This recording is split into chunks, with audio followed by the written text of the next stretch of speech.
Hello friends, आज मैं आपके सामने एक नई वीडियो लेकर आया हूँ जिसके अंदर हम बात करेंगे reforms of the industrial policy. ठीक है, तो बेसिकली जब ये इंडस्ट्रीज़ डेवलप होने लगी हमारी कंट्री के अंदर तो बहुत सारी रिफॉर्म्स आए, बहुत सारे डेवलपमेंट स्टेजेस आई।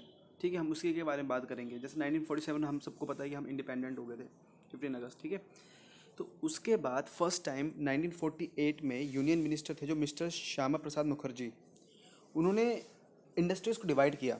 ठीक है, दो दो सेक्टर्स में, पब्लिक एंड प्राइवेट। अब इसका क्या फीचर था, इसका क्या खासियतें थी? Acceptance importance of the both private and public sector. देखो, सिर्फ अगर गवर्नमेंट काम करे तो इससे कभी भी सक्सेस नहीं मिल सकती ओवरऑल, क्योंकि गवर्नमेंट भी किस हद तक करेगी, पब्लिक को भी करना पड़ेगा, प्राइवेट को भी करना पड़ेगा, दोनों को मिलकर काम करना पड़ेगा। Role of the small cottage industries and the industrial relations. देखो, हम एक बात ऐसी है कि जो भी इंपोर्ट एक्सपोर्ट होता है ना, उसका मेजॉरिटी पार्ट होता है ना, वो स्मॉल कॉटेज इंडस्ट्रीज़ ही करती है। मतलब कि बड़ी जो इंडस्ट्रीज़ होती है उससे ज़्यादा छोटी इंडस्ट्रीज़ मिलकर करती है। तो ये छोटी इंडस्ट्रीज़, कॉटेज इंडस्ट्रीज़, लघु उद्योग, इनको भी विकास देना था, उनको भी एक गति देनी थी। ठीक है, उनका महत्व समझे। अगर हम इनको डेवलप करेंगे तो ओवरऑल हमारी कंट्री की ग्रोथ होगी।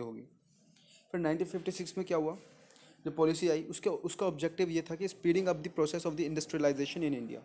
इंडस्ट्रियलाइजेशन को हम बढ़ाना है, हमें ज़्यादा तेज़ी से करना है, डेवलप करने हैं हमने heavy and capital good for industries buildup. देखो, इस वाले पॉइंट में क्या है कि develop heavy and capital goods industries. अब देखो, अब हम डेवलप करेंगे। अब ये तो है नहीं कि हमारे पहले पहले हमारे पास पहले से ही इतनी बड़ी बड़ी मशीन्स है जो वो वर्क प्रोसेस में काम आए, हम बाहर से इम्पोर्ट करेंगे। ठीक है, build up a large and growing private and cooperative sectors. इन सबको डेवलप करना, ग्रो करना, private sector and cooperative sector को। Expanding an effective public sector. Effective क्या हो गया, इफेक्टिव का मतलब क्या हो गया? अभी गवर्नमेंट की बात कर रहा है। देखो, अब आपको सबको पता है कि गवर्नमेंट के अंदर वर्क उस लेवल का नहीं हो पाता जो प्राइवेट में हो पाता है। वो क्यों? क्योंकि उधर मैनेजमेंट अच्छी नहीं है। उन्होंने सोचा कि अगर मैनेजमेंट को हम इम्प्रूव करें तो हम अपने पब्लिक सेक्टर को ज़्यादा सुधार सकते हैं।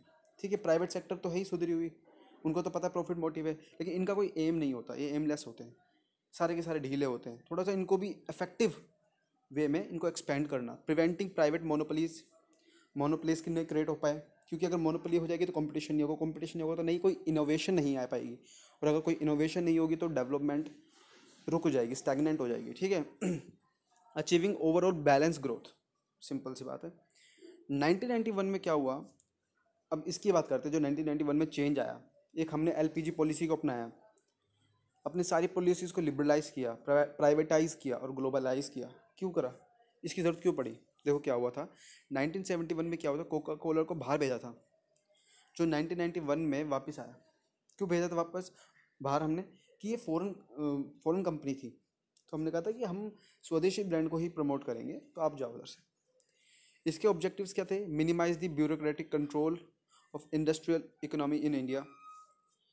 दफ्तरशाही होता है कि भैया एक पेपर पे साइन करे तो कह रहा है कि इस पे जाके साइन करवाओ, फिर उस पे जाके साइन करवाओ, फिर उस पे जाके साइन करवाओ। अब ये सबको एलपीजी हो गया, पूरा ग्लोबलाइज हो गया, सब जानते हैं कि प्रोसीजर्स क्या होते हैं क्या नहीं होते, तो कोई तुम्हें बेवकूफ़ नहीं बना सकता। Encouragement to the Indian entrepreneurship, promotion of productivity and employment generation, removing regulatory system and other weaknesses. ठीक है, अब ये पढ़ते जाओगे तो सारा का सारा, मतलब कि मैंने बिल्कुल लेमन वर्ड्स में बना रखा पूरा का पूरा। Incentives for the industrialisation of the backward regions, incentives दिए उनको। इंसेंटिव्स होता है एक तरीके से रिवॉर्ड, रिवॉर्ड भी नहीं बोल सकते हम, इसको ही बोल सकते हैं कि एक तरीके से हम उनको कुछ मोटिवेशन के लिए कुछ चीज़ प्रोवाइड कर रहे हैं बैकवर्ड एरियाज़ में। Enhance supports to the small scale industries, abolish monopoly of any sector except strategy और सिक्योरिटी ग्राउंड्स। देखो, गवर्नमेंट ने मोनोपोली क्रिएट नहीं होने दी, लेकिन सिर्फ और सिर्फ दो केसेस में छोड़ के, दो तीन केसेस छोड़ के, जैसे हम रेलवे को जानते हैं, रेलवे में मोनोपोली है गवर्नमेंट की, बट अब पीपीपी मॉडल में चल रहा है इनका। ठीक है, सिक्योरिटी होगी, हमारी आर्मी होगी, ये गवर्नमेंट के अंडर में आती है, इसके लिए कोई प्राइवेटाइज नहीं है सिस्टम। तो ये मोनोपोली दी, लेकिन कुछ कुछ चीज़ों को दी, बाकी सबको हटा दी। लास्ट पॉइंट है इसका कि link Indian economy with the world. Basically कुछ एक छोटा सा ओवरव्यू था क्योंकि ये जब हम पेपर में जाते हैं तो बहुत सारा याद करने का होता है, सारे याद ना करें, अगर हम कुछ कुछ मतलब समझ के चले।